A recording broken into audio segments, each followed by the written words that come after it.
মিরপুর শহীদ বুদ্ধিজীবী স্মৃতিসৌধে জাতির শ্রদ্ধা, মত পার্থক্য ভুলে নতুন বাংলাদেশ গড়ার প্রত্যয়।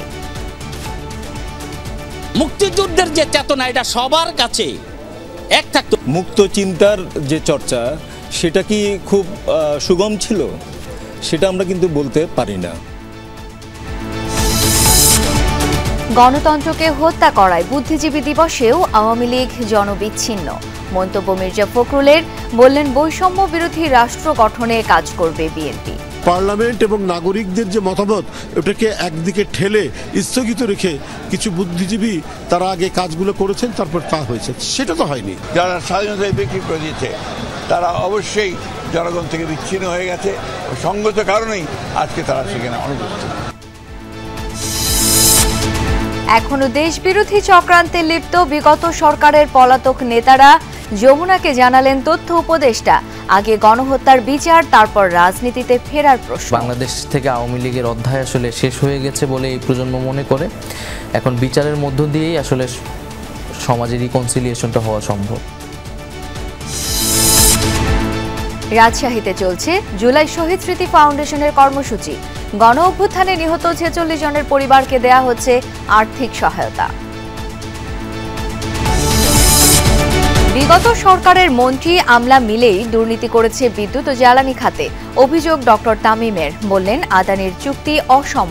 40% বিদ্যুতের মূল্য আমাদের দিতে হবে যদি আমরা কোনো বিদ্যুৎ ব্যবহার নাও করি। প্রধানমন্ত্রীর অফিসে এই যে একক ক্ষমতা সৃষ্টি হয়েছিল, সেটার চরম অপব্যবহার করা হয়েছে।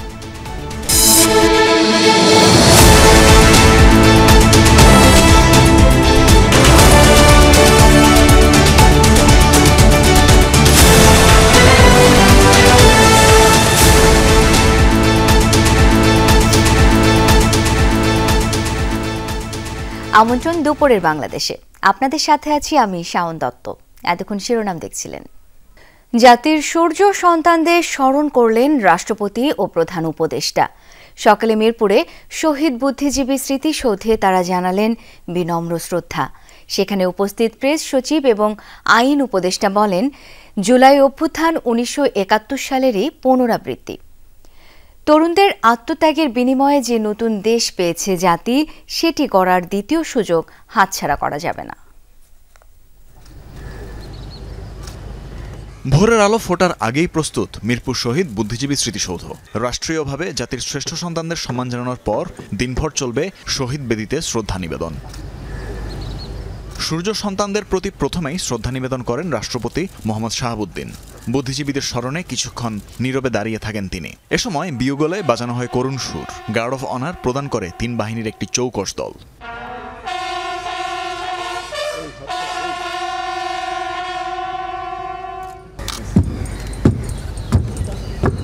সকাল 7:15 নাগাদ স্মৃতিসৌধে পৌঁছান প্রধান উপদেষ্টা ডক্টর মোহাম্মদ ইউনুস।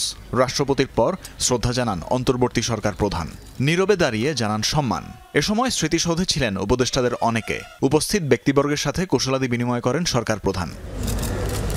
এরপর শহীদ বেদিতে ফুলেল শ্রদ্ধা জানান প্রধান বিচারপতি সৈয়দ রেফাত আহমেদ। সশ্রদ্ধ চিত্তে স্মরণ করেন জাতির সূর্য সন্তানদের।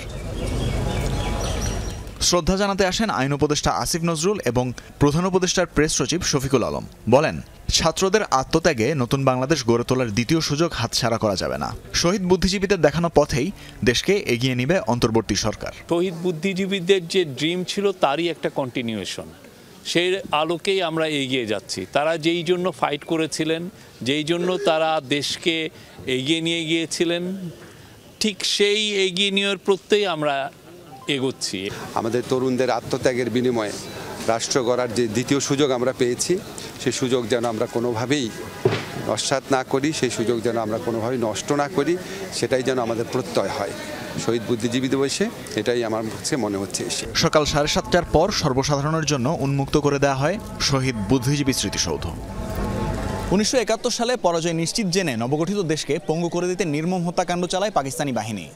আর এর পর থেকেই দিনটি বুদ্ধিজীবী দিবস হিসেবে পালিত হয়ে আসছে। ছাত্র জনতার গণ অভ্যুত্থান ও পট পরিবর্তনের পর সবার এখন একটাই আশা, শহীদ বুদ্ধিজীবীদের রেখে যাওয়া আদর্শ অনুসরণ করে সমৃদ্ধ সোনার বাংলা গড়বে তরুণ প্রজন্ম। তানভীর মৌসুম, যমুনা নিউজ, ঢাকা। রাষ্ট্রপতি ও প্রধান উপদেষ্টার পর শহীদ বুদ্ধিজীবীদের প্রতি শ্রদ্ধা জানায় বিএনপি সহ বিভিন্ন রাজনৈতিক দল। তবে দেখা যায়নি আওয়ামী লীগ ও তাদের কোনো অঙ্গ সংগঠনের কাউকে। বিএনপি মহাসচিব বলেছেন, গণহত্যা ও গণতন্ত্র হত্যার কারণেই জনবিচ্ছিন্ন আওয়ামী লীগ। বুদ্ধিজীবী হত্যার নির্মোহ বিচারের দাবিও জানান রাজনীতিবিদরা। লাখো শহীদের রক্তে কেনা লাল সবুজ পতাকা ও বাংলাদেশ। ৭১-এর মার্চ থেকেই বাংলাদেশকে মেধা শূন্য করার চেষ্টা ছিল। রাজাকার আলবদরের সহায়তায় বিজয়ের আগ পর্যন্ত হত্যা নির্যাতন চালিয়েছে পাক বাহিনী। এক একটি বদ্ধভূমি তার কলঙ্কিত চিহ্ন, স্মৃতিসৌধ সেই হত্যার স্মারক। রাষ্ট্রপতি প্রধান উপদেষ্টার পর বুদ্ধিজীবীদের প্রতি শ্রদ্ধা জানান বিভিন্ন রাজনৈতিক দল ও সামাজিক সংগঠন। প্রয়োজনে ১০০ বছর পর হলেও ইতিহাসের বর্বরতম হত্যার বিচার চান তারা। নৈতিকতা প্রতিষ্ঠা করার জন্যই সেই বুদ্ধিজীবী হত্যাকাণ্ডের হত্যাকারীদেরকে বিচার করা দরকার এবং স্বাধীনতা যুদ্ধের যুদ্ধাপরাধ যারা করছিল তাদের বিচার কার্যটা সম্পন্ন হওয়া দরকার। আমরা চাই কোনো লুফলস না থাকুক, সঠিকভাবে ৭১-এ বুদ্ধিজীবীদেরকে যারা হত্যা করেছে তাদের বিচারটা করা হোক। বুদ্ধিজীবীদের মধ্যে যারা ৭১ সালে শহীদ হয়েছিলেন, সব শহীদের মধ্যে আমরা দেখেছি তরুণ বুদ্ধিজীবীরাও ছিলেন। এই মুহূর্তে আমরা মনে করি তরুণ বুদ্ধিজীবীদের একটি উত্থান হওয়া প্রয়োজন। বলেন, দেশটির নাম পেলেও লড়াই থামেনি। বহু রাজনৈতিক দল ক্ষমতায় এসেছে গেছে, কিন্তু জনগণের প্রত্যাশিত সুশাসন অর্জিত হয়নি। ফলে স্বাধীনতার ৫৩ বছর পরেও সমাজের বৈষম্য দূর করতে প্রাণ দিতে হয়েছে হাজারো ছাত্র জনতাকে। মুক্তিযুদ্ধের শহীদদের স্বপ্ন বলি বারবার এটা কিন্তু প্রতারিত হয়েছে। মুক্তিযুদ্ধের নাম করে, গণতন্ত্রের নাম করে একটা ফ্যাসিবাদী দুঃশাসন বাংলাদেশে কায়েম করা হয়েছিল। লক্ষ্য আবারও স্থির হয়েছে। এখন জনগণের দিক থেকে আমরা জনগণকে আহ্বান জানাই, এই ঐক্যকে আমাদের ধরে রাখতে হবে যতক্ষণ না পর্যন্ত বৈষম্যহীন বাংলাদেশ আমরা প্রতিষ্ঠা করতে পারছি। শহীদ বুদ্ধিজীবীদের প্রতি শ্রদ্ধা জানায় বিএনপি ও দলটির অঙ্গ সংগঠনের নেতারা। বিনম্র শ্রদ্ধায় স্মরণ করে বিভিন্ন শ্রেণী পেশার মানুষ। তবে দেখা যায়নি আওয়ামী লীগ ও তাদের সহযোগী কোনো অঙ্গ সংগঠনের নেতাকর্মীকে। উপদেষ্টার কথা মনে হচ্ছে যে পৃথিবীতে যে সংস্কারগুলো হয়েছে গণতন্ত্রের চূড়ান্ত অবস্থায় আসতে, তখন মনে হয় যে পার্লামেন্ট এবং নাগরিকদের যে মতামত ওটাকে একদিকে ঠেলে স্থগিত রেখে কিছু বুদ্ধিজীবী তারা আগে কাজগুলো করেছেন, তারপর তা হয়েছে। সেটা তো হয়নি। এটা সবকিছুই হয়েছে পার্লামেন্টের মধ্যে। যারা জনগণ থেকে সরে যায়, যারা গণতন্ত্রকে হত্যা করেছে, যারা মানুষকে হত্যা করেছে, গণতান্ত্রিকামী ও স্বাধীনতাকামী মানুষদেরকে যারা স্বাধীনতায় বিক্রি করে দিয়েছে, তারা অবশ্যই জনগণ থেকে বিচ্ছিন্ন হয়ে গেছে ও সঙ্গত কারণেই আজকে তারা সেখানে অনুপস্থিত। এছাড়াও ব্যক্তিগত উদ্যোগে শিক্ষার্থীরাও ফুলেল শ্রদ্ধা জানিয়েছেন ৭১-এর বীর শহীদদের প্রতি। সকল ষড়যন্ত্রের বিরুদ্ধে ৭১-এ যেভাবে একতাবদ্ধ হয়েছিল পুরো জাতি, আবারও দেশ গঠনে একতাবদ্ধ হবে বলেই আশা এখানে আসা সকল মানুষের। রাসেল আহমেদ, যমুনা নিউজ, ঢাকা। বুদ্ধিজীবী দিবসে মিরপুর বুদ্ধিজীবী কবরস্থানের স্মৃতিসৌধ ও রায়ের বাজার বুদ্ধিজীবী স্মৃতিসৌধে শ্রদ্ধা নিবেদন করেছেন সকল স্তরের মানুষ। শ্রদ্ধা নিবেদন করেছেন শহীদ পরিবার, বীর মুক্তিযোদ্ধা, বিভিন্ন শিক্ষা প্রতিষ্ঠানের শিক্ষক, শিক্ষার্থী ও নানা শ্রেণী পেশার মানুষ। ইতিহাসের সূর্য সন্তানদের সম্মান জানাতে যেন কোনো কার্পণ্য না থাকে, এমনটাই দাবি তাদের। স্বাধীনতার ঠিক আগ মুহূর্তে পাক হানাদার বাহিনী তালিকা ধরে হত্যা করে জাতির শ্রেষ্ঠ সন্তানদের। সেই সূর্য সন্তানদের স্মরণে মিরপুর শহীদ বুদ্ধিজীবী স্মৃতিসৌধে ঢল নামে সাধারণ মানুষের। শ্রদ্ধা নিবেদন করেন শহীদ পরিবারের সদস্য ও মুক্তিযোদ্ধারা। বুদ্ধিজীবী হত্যাকাণ্ডের বিচার দাবি করেন যারা সরাসরি হত্যাকাণ্ডের সাথে জড়িত, এমনকি যারা তালিকা তৈরি করে বাড়ি চিনিয়ে সহযোগিতা করেছে তাদেরকেও বিচারের আওতায় আনার দাবি জানান তারা। এদেশটি স্বাধীন হয়েছে, মুক্ত হয়েছে, কিন্তু স্বাধীনতার যে আকাঙ্ক্ষা, মুক্ত হওয়ার যে আকাঙ্ক্ষা, সেই আকাঙ্ক্ষা এখনো বাস্তবায়িত হয়নি। জামাতে ইসলাম এবং তার অন্যান্য যে সংগঠনগুলো আছে, তৎকালীন ইসলামী ছাত্র সংঘ, তারাই তো আলবদর বাহিনী গঠন করাতে একটা মুখ্য ভূমিকা পালন করেছিল। সুতরাং সেই বুদ্ধিজীবী হত্যার দায় থেকে যারা যারা এটার সাথে যুক্ত তারা কখনো মুক্ত হতে পারবে না। ছাত্রছাত্রীরা আমাদের নওজোয়ানরা প্রজন্ম মরতে শিখেছে, আমরা শিখেছিলাম ৭১-এ, এখন আমাদের ভয় নাই। একটা বাংলাদেশ যেখানে সকলের মতাদর্শের প্রতি শ্রদ্ধা থাকে, আমার মনে হচ্ছে আমরা এখনো সেখান থেকে অনেক দূরে আছি। বিভিন্ন শিক্ষা প্রতিষ্ঠান থেকে আসেন শিক্ষক শিক্ষার্থীরা, বলেন দেশের ইতিহাসের স্বার্থে বুদ্ধিজীবীদের স্মৃতি সংরক্ষণ করতে হবে। আজকে এসে আমার অনেক ভালো লাগছে, শ্রদ্ধা জানাতে আমার অনেক ভালো লেগেছে। আমরা আসছি বুদ্ধিজীবীকে শ্রদ্ধা জানাইতে এবং নাতিদের সঙ্গে নিয়ে আসি, জানে উনি জানে আর কি এই জিনিসটা। তারা যে আত্মদান করেছিলেন এই দেশটাকে প্রতিষ্ঠা করার জন্য, তাদের আদর্শ প্রতিষ্ঠিত হলে এই বাংলাদেশ যদি তাদের আদর্শে পরিচালিত হয়, তবেই তাদের এই আত্মদানকে সবচেয়ে বড় মর্যাদা দেওয়া হবে বলে মনে করি। রায়ের বাজার বধ্যভূমি স্মৃতিসৌধেও আসেন বিভিন্ন শ্রেণী পেশার মানুষ। তবে আয়োজনে অনাড়ম্বরতায় আক্ষেপ প্রকাশ করেন মুক্তিযোদ্ধারা। দাবি জানান মুক্তিযুদ্ধের চেতনাকে সমুন্নত রাখার। বরেণ্য সন্তান, সূর্য সন্তান, শ্রেষ্ঠ সন্তানদের শ্রদ্ধা জানানোর জন্য এখানে ছুটে এসেছি। আমার সহকর্মীরা অনেকেই মারা গেছে, আমরাও হয়তো বেশি দিন বাঁচব না। আমাদের শুধু একটাই আবেদন, যাই কিছু ঘটুক না কেন, আমাদের ৭১-এর যে দিনগুলি, আমাদের যে রেড লেটার ডে, সেই জিনিসগুলি যেন প্রজন্ম সেগুলিকে স্মরণ করে এবং সেগুলিকে যথাযথভাবে পালন করে। স্বাধীনের পরের থেকেই দুর্ভাগ্য, একদল আরেক দলকে দেখতে পারে না, যেমন বিড়াল আর বাঘের মতো। এখন মনে করি এখন থেকে বা আজ থেকে এই শিক্ষা নিয়ে আমরা সামনের দিকে শহীদদের শ্রদ্ধা জানানোর ব্যাপারে আমরা সবাই একমত হব। এরা তো এই দেশের জন্য, আপনারা যারাই পলিটিক্স করি, আমরা যারাই করে, যারাই রাজনীতি করে, বিএনপি করে, আওয়ামী লীগ করে, অমুক দল করে, জামাত করে, যাই করুক, এই শহীদদের রক্তের বিনিময়ে দেশটা হয়েছে, তার সেই দেশেই করেন। তাহলে এদেরকে শ্রদ্ধা জানাতে অসুবিধা কোথায়? দল মত আলাদা হলেও মুক্ত চিন্তার দ্বার উন্মোচন করতে ঐক্যবদ্ধ থাকার আহ্বান জানান বিভিন্ন শিক্ষা প্রতিষ্ঠানের শিক্ষকরা। অন্যায়ের বিরুদ্ধে রুখে দাঁড়ানোর জন্য চূড়ান্ত আত্মত্যাগে এই জাতি সবসময় তৈরি।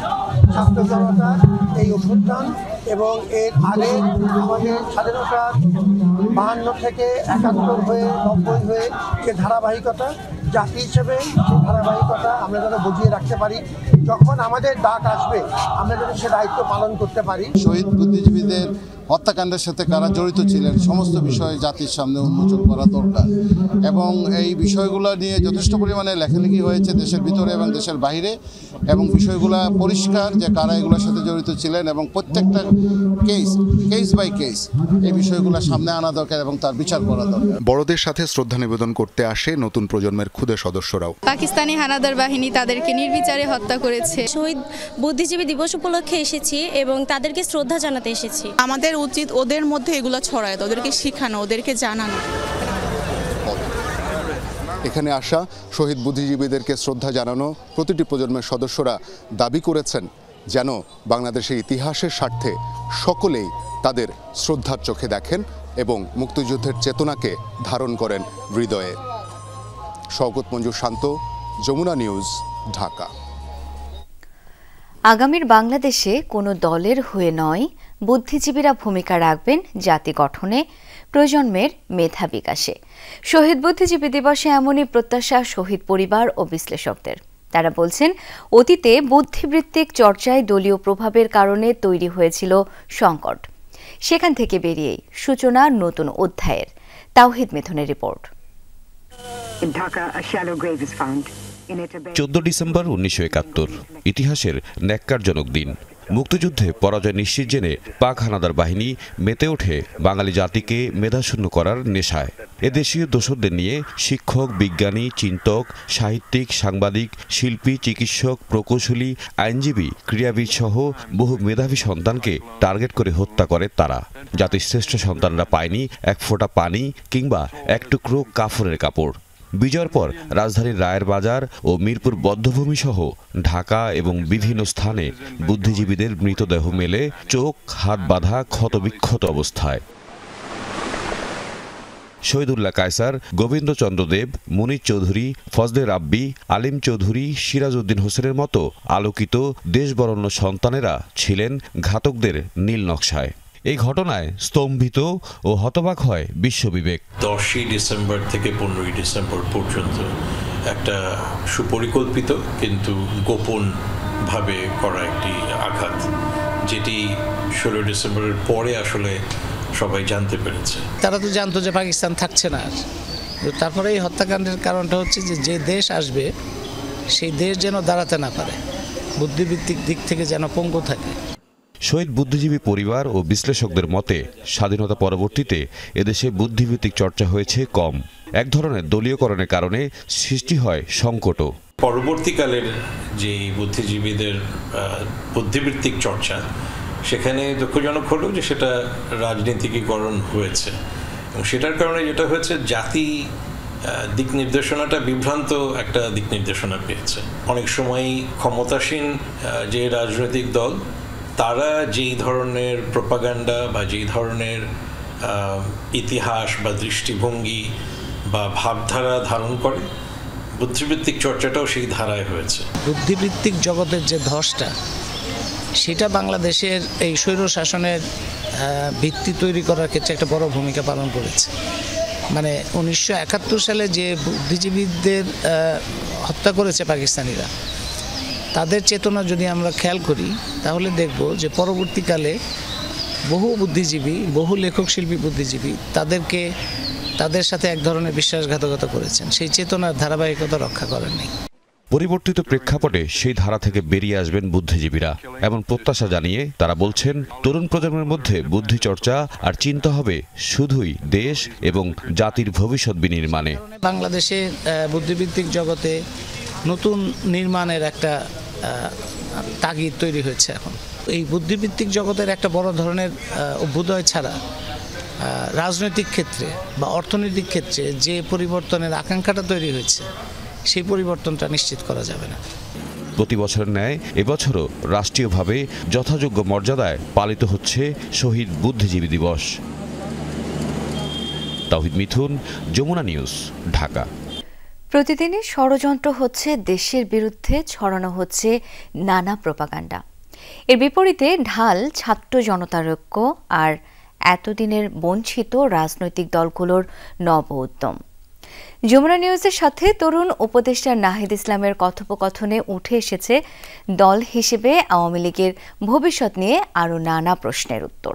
তার সাথে কথা বলেছেন সহকর্মী লামিয়া তিথি।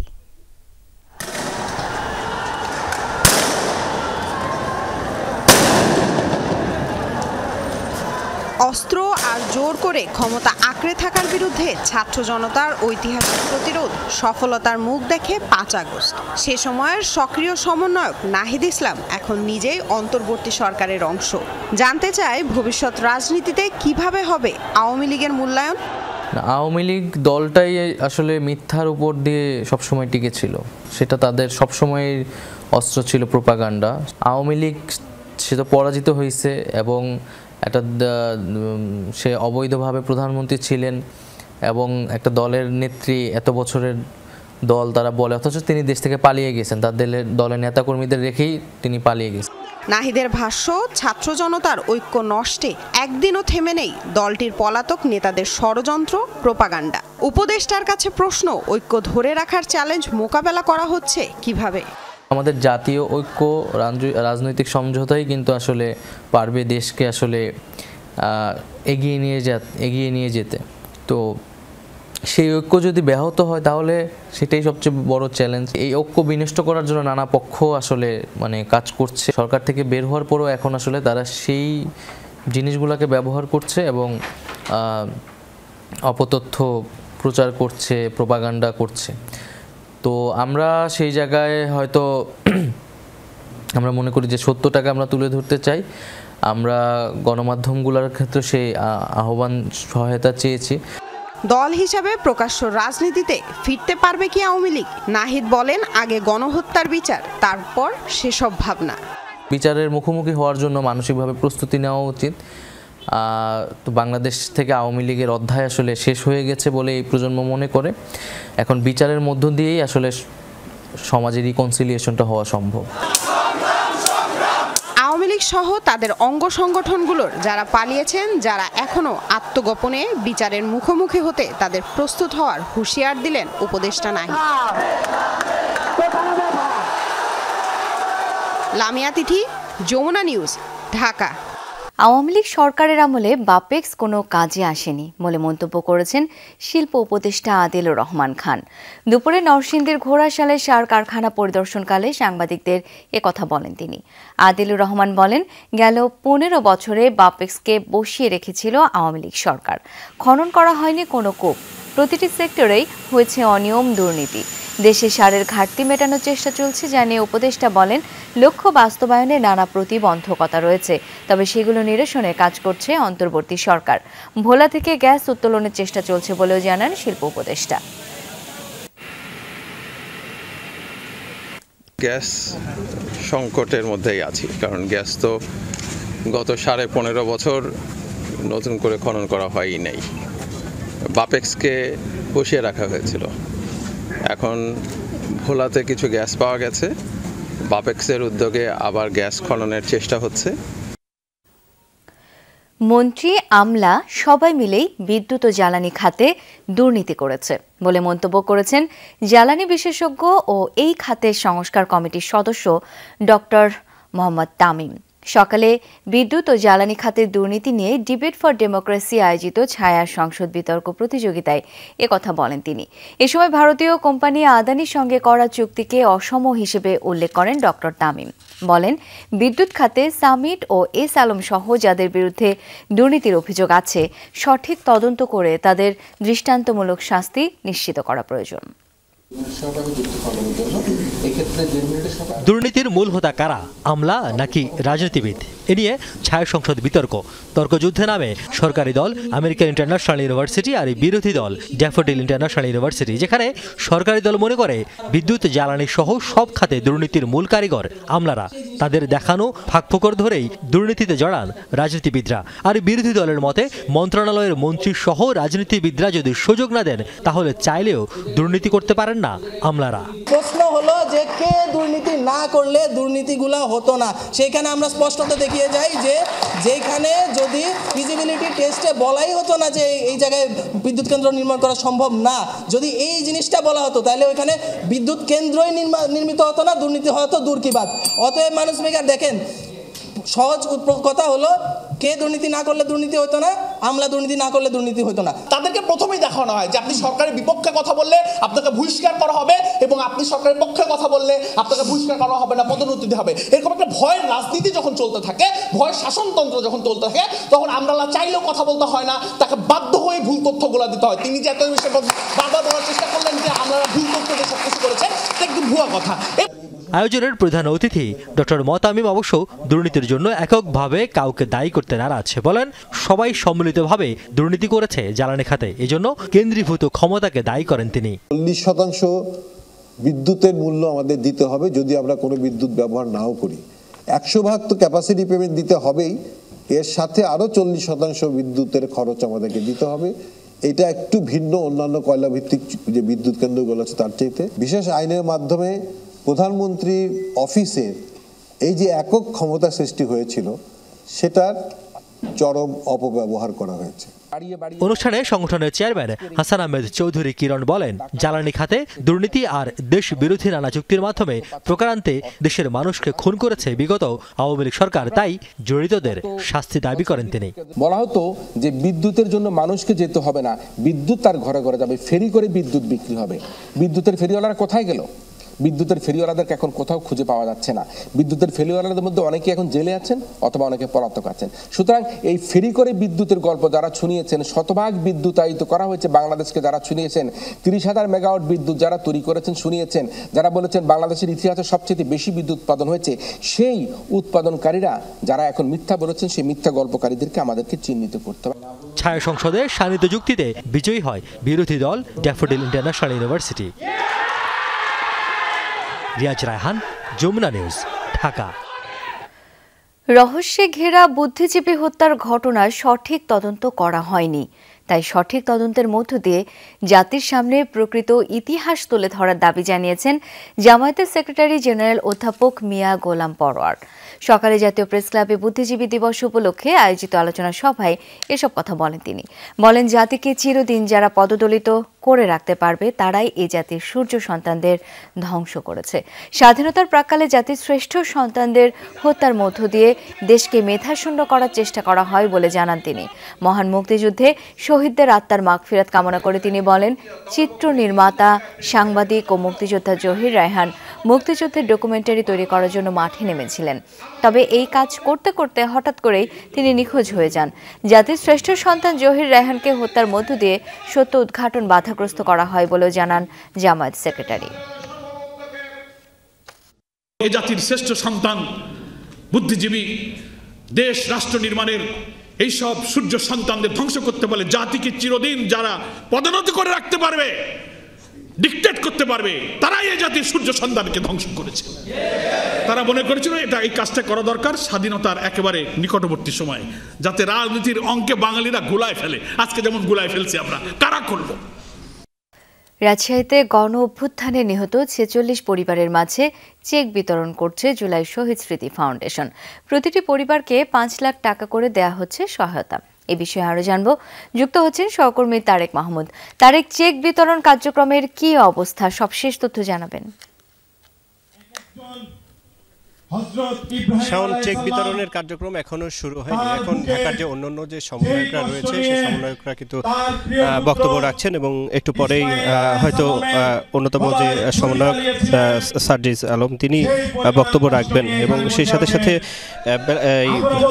বেলা 12:30টায় কিন্তু এই রাজশাহীর যে শিল্পকলা একাডেমিতে সেখানে শহীদ পরিবারের পাশে যে জুলাই শহীদ স্মৃতি ফাউন্ডেশনের পক্ষ থেকে মোট 46টি পরিবারকে 5 লক্ষ করে টাকা কিন্তু যে 5 লক্ষ টাকার চেক যে হস্তান্তর সেটি কিন্তু শুরু হবে এবং সেই সাথে সাথে সার্জিস আলম এসে এই রাজশাহী জেলা শিল্পকলা একাডেমিতে মোট 46 জনের যে পরিবার রয়েছে পরিবারবৃন্দদের সাথে তিনি কথা বলেছেন এবং প্রত্যেকটি পরিবারের সাথে কথা বলে আমরা যতটুকু দেখেছি কেউ ছেলে হারিয়েছেন, কেউ ভাই হারিয়েছেন এবং কেউ বাবা হারিয়েছেন। এমন যে করুণ যে বেদনাদায়ক যে বিষয়টি আমরা দেখতে পেয়েছি, অনেকে কাঁদতে কাঁদতে আসলে এই বিচার চেয়েছেন এবং এই পরিবারের চেক হস্তান্তরের যে বিষয়টি সেটি আসলে মুখ্য নয় পরিবারের পক্ষ থেকে কিন্তু এমনটি বলা হচ্ছে এবং সমন্বয়করাও কিন্তু বলছেন যে এই শহীদের রক্তের বিনিময়ে যে নতুন বাংলাদেশ, সেই বাংলাদেশের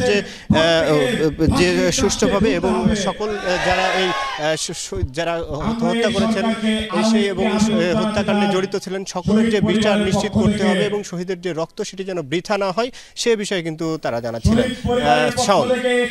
তারেক, ধন্যবাদ আপনাকে। জাতীয় প্রেস ক্লাবে দ্বিতীয় দফা জানাজা শেষে দাফনের জন্য বরেণ্য কবি হেলাল হাফিজের মরদেহ নেওয়া হচ্ছে রাজধানীর মিরপুর শহীদ বুদ্ধিজীবী কবরস্থানে। এর আগে সকালে কবির মরদেহ হাসপাতালের হিমঘর থেকে নেওয়া হয় বাংলা একাডেমিতে। সেখানে ফুল দিয়ে হেলাল হাফিজের প্রতি সম্মান জানান বিভিন্ন শ্রেণী পেশার মানুষ। শ্রদ্ধা নিবেদন করেন সংস্কৃতি উপদেষ্টা মোস্তফা সরোয়ার ফারুকী। এরপরই বাংলা একাডেমিতে সম্পন্ন হয় কবি হেলাল হাফিজের প্রথম জানাজা। বাদজোহর জাতীয় প্রেস ক্লাবে অনুষ্ঠিত হয় তার দ্বিতীয় নামাজে জানাজা।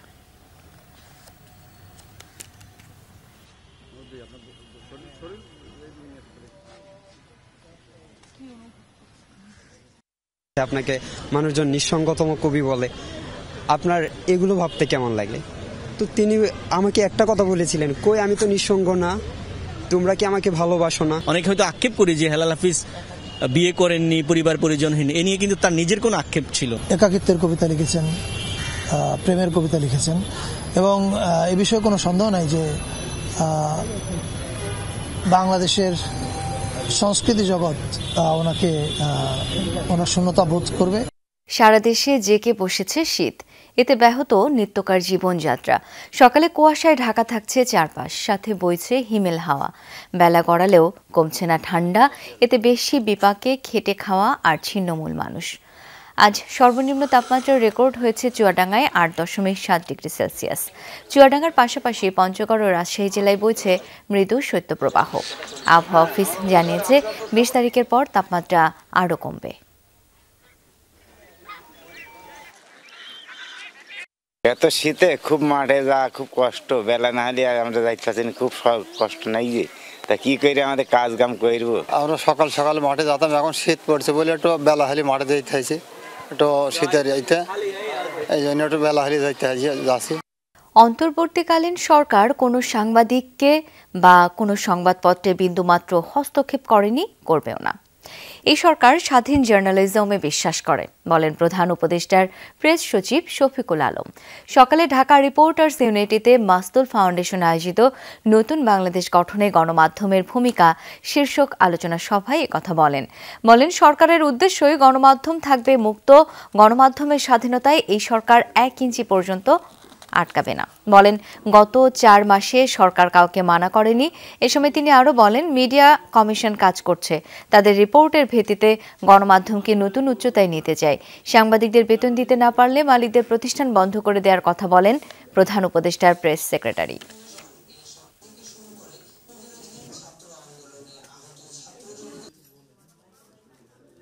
আমরা স্বাধীন জার্নালিজমে বিশ্বাস করি, সর্বোচ্চ স্বাধীন।